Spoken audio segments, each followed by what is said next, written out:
آپ سبھی کا سواگت ہے آپ کے اپنے چینل چوکن ڈسٹر اکیڈمی میں ایک بار پھر سے۔ اور آپ کو یاد ہو کل ہم نے بات کی تھی کہ اردو زبان کو 3 ادوار میں تقسیم کیا ہے: قدیم ہند آریائی، عہد وسطی ہند آریائی اور جدید ہند آریائی، جس میں کل ہم نے بات کی تھی قدیم ہند آریائی کی اور عہد وسطی ہند آریائی کی۔ تو آج کی اس ویڈیو میں ہم بات کریں گے جدید ہند آریائی کی۔ جدید ہند آریائی کے آغاز کا زمانہ 1000 سے تاحال تک ہے۔ ڈاکٹر سنیتی کمار چٹرجی نے جدید ہند آریائی زبانوں کو ان کی الگ الگ لسانی خصوصیات کے پیش نظر مختلف علاقوں میں تقسیم کیا ہے۔ سندھی، یہ صوبہ سندھ کی زبان ہے۔ پاکستان میں سندھی عربی رسم الخط میں اور ہندوستان میں دیوناگری میں لکھی جاتی ہے۔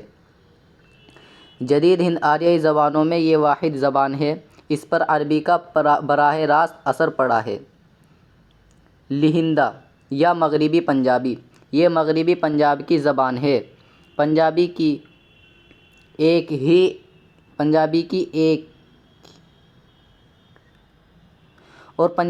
ہی ایک شاخ ڈوگری بھی ہے۔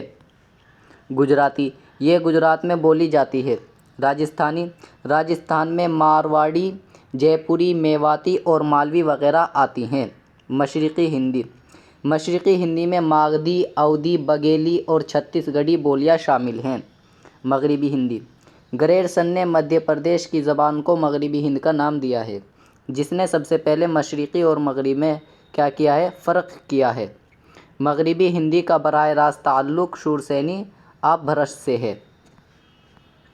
مغربی ہند کی 5 بولیاں ہیں گریرسن کے مطابق۔ یہ آپ کو ضرور یاد رکھنی ہے، یہ آپ کے آبجیکٹیو میں بھی کام دے گا اور سبجیکٹیو میں تو آپ یہاں دیکھ رہے ہوں گے، یہ آپ کو ضرور لکھ کر آنا ہے۔ مغربی ہند کی 5 بولیاں ہیں گریرسن کے مطابق: کھڑی بولی یا ہندوستانی بولی یعنی اردو اور ہندی، ہریانوی، تیسری ہے برج بھاشا، چوتھی قنوجی، 5ویں بندیلی۔ اور مغربی ہند کی ان 5 بولیوں کو 2 گروہ میں تقسیم کیا جا سکتا ہے۔ ایک گروہ جو او کو ترجیح دیتا ہے وہ برج بھاشا، بندیلی اور قنوجی ہے، اور دوسرا گروہ جو آ کو ترجیح دیتی ہے وہ ہے کھڑی بولی اور ہریانوی، اور ہریانوی کا دوسرا نام کیا ہے؟ جاٹو یا بانگڑو بھی ہے۔ تو یہ ہوا جدید ہند آریائی دور۔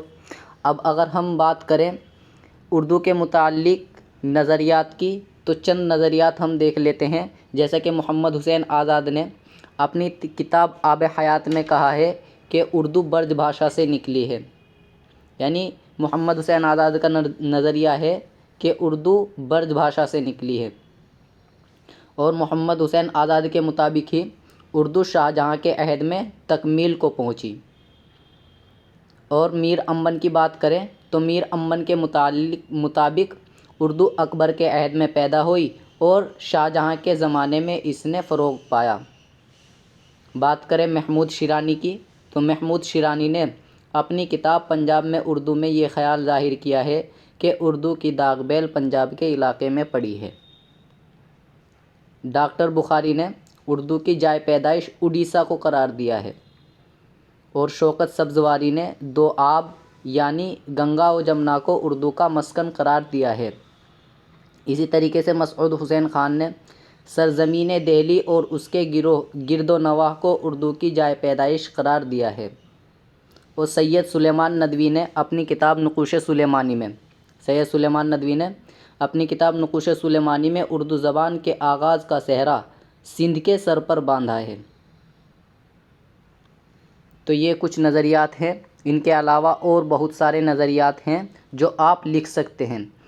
اگر آپ چاہیں تو اس پر ہم ایک ویڈیو الگ سے بنا دیں گے جس میں بہت سارے نظریات آپ کو نظر آئیں گے، جن سے آپ فائدہ اٹھا سکتے ہیں، کیونکہ ہو سکتا ہے آپ کا صرف ایک سوال نظریات پر ہی آ جائے، تو آپ اس میں تمام نظریات کو شامل کر سکتے ہیں، تو آپ کا جواب مکمل ہو جاتا ہے۔ تو اس پر ہم ایک ویڈیو بنا دیں گے۔ چلیے پھر ملتے ہیں آپ لوگوں سے نیکسٹ ویڈیو میں۔ امید ہے اس ویڈیو میں آپ کو یہ ساری باتیں جدید ہند آریائی اور یہ نظریات سمجھ میں آ گئے ہوں گے۔ اوکے، شکریہ۔